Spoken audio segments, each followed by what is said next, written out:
हाय दोस्तों, नमस्कार। मेरा नाम CS विकासपुर है और आज इस वीडियो में हम लोग ड्राफ्टिंग के सबसे जो बहुत ज़्यादा इंपॉर्टेंट चैप्टर्स हैं ओल्ड सिलेबस और न्यू सिलेबस के, हम लोग उसके बारे में बात करेंगे।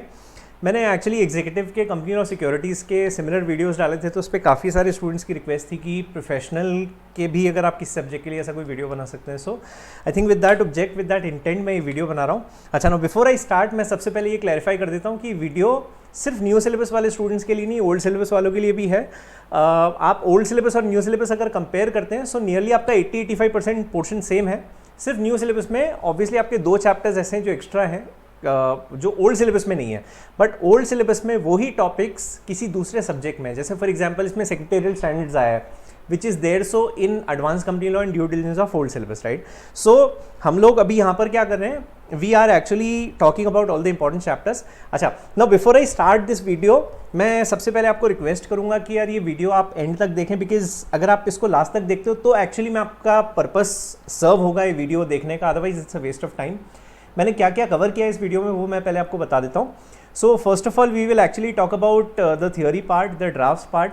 उसके बाद फिर हम लोग ये बात करेंगे कि कितना वेटेज आप कौन से चैप्टर्स का एक्सपेक्ट कर सकते हैं, मतलब रैंक वाइज मेरे हिसाब से कौन से ज़्यादा इंपॉर्टेंट चैप्टर्स हैं जो एग्जाम में आ सकते हैं और उनका रिस्पेक्टिवली वेटेज कितना है। एंड उसके बाद हम लोगों ने जो बहुत इंपॉर्टेंट ड्राफ्ट्स हैं सिलेबस के, वो हम लोगों ने यहाँ पर इस पर्टिकुलर वीडियो में बात की है। एंड ऑफकोर्स कुछ बहुत छोटी छोटी बातें, बहुत छोटी ट्रिक्स जो मुझे लगता है आपको एग्जाम पॉइंट ऑफ व्यू से बहुत रिलेवेंट है। नाउ बिफोर आई स्टार्ट, मैं आपको एक बात बताना चाहूँगा कि आप अगर CS प्रोफेशनल का रिजल्ट पैटर्न अगर ऑब्जर्व करते हैं तो जो स्टूडेंट्स फेल होते हैं, मैं पर्टिकुलरली उन लोगों की बात कर रहा हूँ जो स्टूडेंट्स फेल होते हैं, वो एक्चुअली में फेल होते हैं एग्रीगेट की वजह से। मतलब 80% बच्चा प्रोफेशनल में एग्रीगेट में अटकता है, इंडिविजुअली 40 मैनेज कर लेता है, लेकिन 150 मैनेज करना बहुत डिफिकल्ट हो जाता है उसके लिए।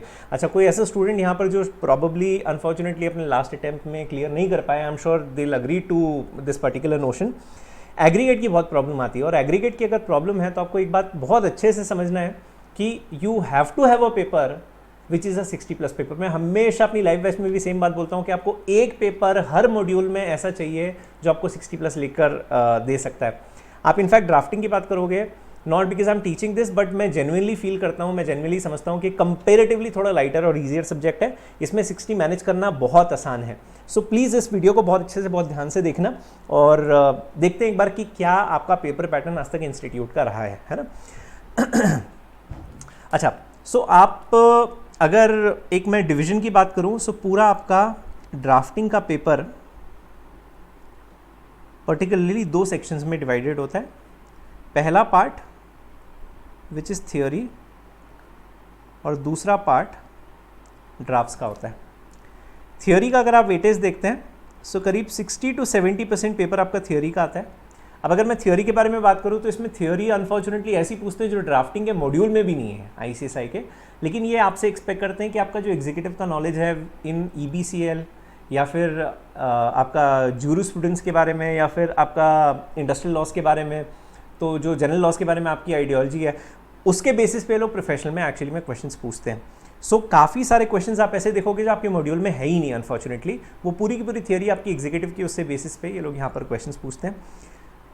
ड्राफ्ट्स का सेक्शन अगर आप देखते हो तो करीब करीब 30 to 40% है, और दुआ करना कि इससे ज़्यादा आए भी ना, बिकॉज इससे ज़्यादा आप पेपर कंप्लीट नहीं कर पाओगे।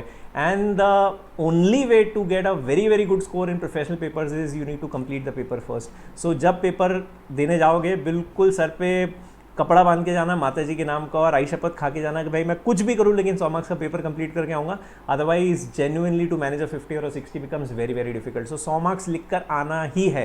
कुछ नहीं आता तो उस टॉपिक से रिलेटेड जो आपको जानकारी है, जो थोड़ा बहुत नॉलेज है, वो ज़रूर लिखो, लेकिन पेपर कंप्लीट करो, राइट। सो 30 to 40% के आपके ड्राफ्ट्स होते हैं। अब अगर ड्राफ्ट्स की मैं बात करूँ तो इसको मैं 2 पार्ट्स में डिवाइड करता हूँ। पहला जो आपके कमर्शियल ड्राफ्ट्स है, and second section which talks about all the legal drafts.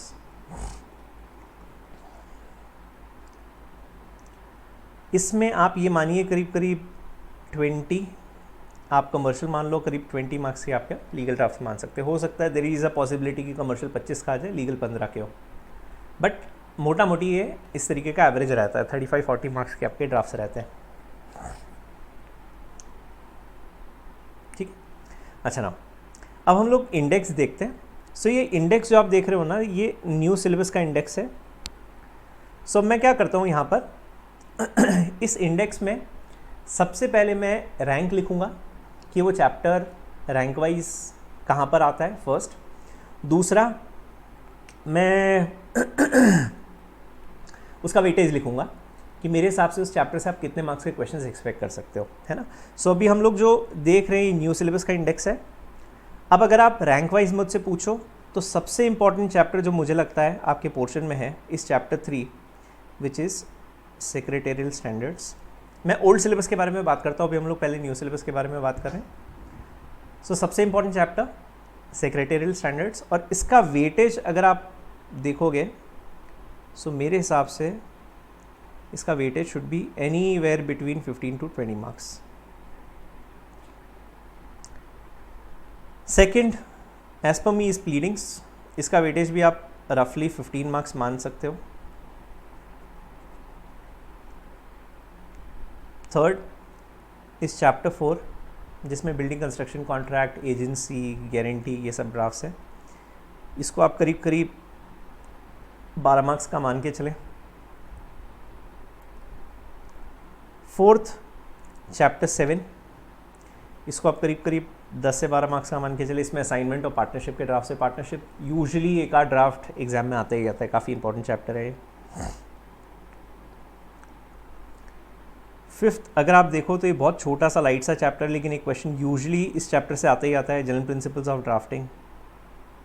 इससे आप 8 मार्क्स का वेटेज दे दें, 8 to 10। अपीयरेंसेस मुझे लगता है काफ़ी इंपॉर्टेंट चैप्टर है, थ्योरी बहुत आती है इस चैप्टर से। सिक्स्थ, ये भी अब 8 से 10 मार्क्स का मान के चले, है ना। और सेवेंथ अगर आप देखो तो drafting related to companies act chapter 8, ये आप करीब करीब 8 मार्क्स का माने। अब सी जो मैंने रैंक दी और जो वेट लिखे ना, प्लीज़ इसको 100 मार्क्स पे मत एज्यूम कीजिए। आपका पेपर एक्चुअली में 132 मार्क्स का आता है। कैसे? सॉल्व आप 100 का करते हैं, लेकिन 2 क्वेश्चंस में आपको चॉइस होती है जो 16-16 मार्क्स के क्वेश्चंस होते हैं। सो 100 + 16 × 2 विच इज़ 132। सो जो भी वेटेज मैंने यहाँ पर लिखा है ये 132 मार्क्स के हिसाब से लिखा है, जो मुझे लगता है इंपॉर्टेंट है। अच्छा, ये मुझे कल सपने में नहीं आया था इसलिए मैंने यहाँ पर आके लिख दिया है, या मेरी गट फीलिंग नहीं है। गट फीलिंग के बेसिस में कभी ऐसी बेवकूफ़ी नहीं करूँगा। ये मैं किस बेसिस पे आपको बता रहा हूँ, जो मैंने पास्ट 10-15 एग्जाम्स का पेपर पैटर्न, ऑफकोर्स आपके मन में आ रहा होगा न्यू सिलेबस के तो इतने अटेम्प्ट्स ही नहीं हुए हैं, राइट।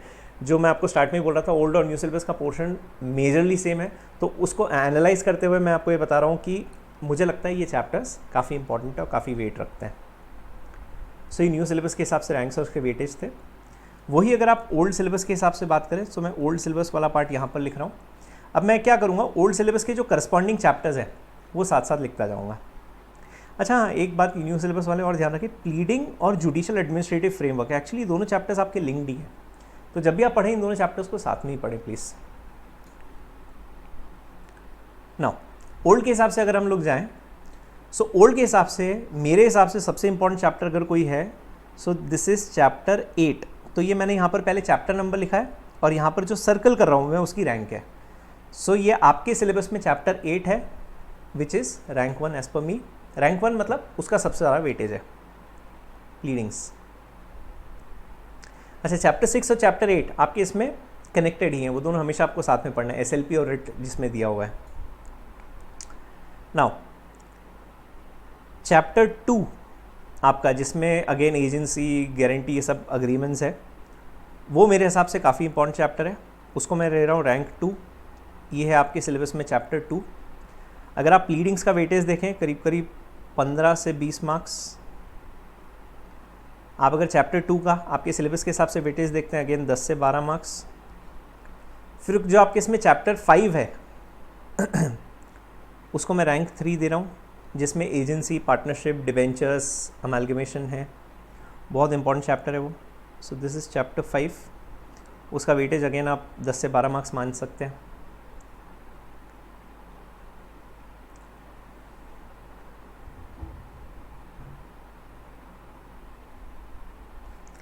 अच्छा, drafting related to companies act, actually old syllabus में काफ़ी क्वेश्चंस आते हैं उसके, उसको मैं रैंक 4 दे रहा हूँ, उसका वेटेज आप 10 मार्क्स माने।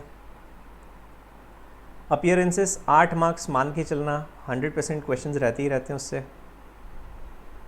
वो है आपके इसमें चैप्टर 9, उसको मैं रैंक 5 दे रहा हूँ। या प्लीज़ लिखते जाएं साथ में। जनरल प्रिंसिपल्स ऑफ ड्राफ्टिंग, ये अगेन काफ़ी इंपॉर्टेंट चैप्टर है, ओल्ड सिलेबस में भी चैप्टर 1 है वो। इसको मैं रैंक 6 दे रहा हूँ। इसका करीब 6 से 8 मार्क्स का वेटेज मान है। बाकी रूल्स ऑफ कोर्स सेम है, पेपर आपका भी 132 मार्क्स का आता है। सो मेरे हिसाब से ये 6-7 चैप्टर्स आपके सिलेबस में काफ़ी इंपॉर्टेंट है, जिसमें आपको एक्चुअली में ध्यान देने की ज़रूरत है। अच्छा, सो आई थिंक ये पहला पार्ट था। दूसरा, अब हम लोग कुछ इंपॉर्टेंट टॉपिक्स लिख लेते हैं, कॉमन है ओल्ड और न्यू सिलेबस दोनों के लिए। सबसे पहला है SLP या फिर रिट, इन दोनों में से आप एक ड्राफ्ट एक्सपेक्ट कर सकते हैं, काफ़ी इंपॉर्टेंट है। फॉरेन कोलैबोरेशन या फिर हाइपोथिकेशन, ये दोनों काफ़ी इंपॉर्टेंट है, इससे एक ड्राफ्ट आप एक्सपेक्ट कर सकते हैं। पार्टनरशिप से यूजुअली एक ड्राफ्ट आपके पेपर में रहता है, कोई भी हो सकता है, एडमिशन, रिटायरमेंट, पार्टनरशिप डीड या नोटिस। अच्छा, जनरल मीटिंग का नोटिस, ये न्यू वालों के लिए है। ओल्ड में एक्चुअली एडवांस कंपनी लॉ में उधर भी इंपॉर्टेंट है और ड्राफ्टिंग में भी काफ़ी बार पूछते हैं। प्रॉक्सी फॉर्म का फॉर्मेट आप मान सकते हैं, पूछ सकते हैं आपसे। तो ये मुझे लगता है काफ़ी इंपॉर्टेंट टॉपिक्स हैं जो मुझे लगता है ऐसा आपको मिस नहीं करना चाहिए, बहुत इंपॉर्टेंट है ना। So please do this very very properly.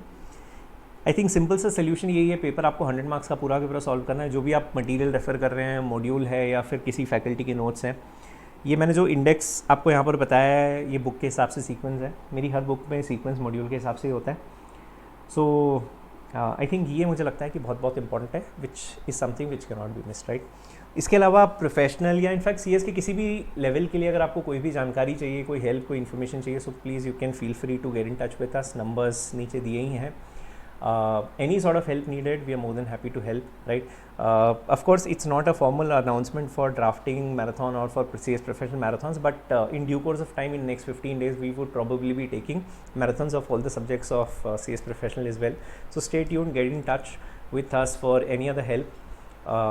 As and when जब भी marathon की date announce होती है, I'll be happy to share it with my YouTube family as well, right? I wish you all a very very good luck. Stay at home, study well, study hard, और मेरी दुआएं, मेरी प्रार्थनाएं हमेशा आपके साथ है। स्वस्थ रहें और अच्छे से पढ़ते रहें। I wish you all a very very good luck for your exams. या God bless you all. Thank you so much.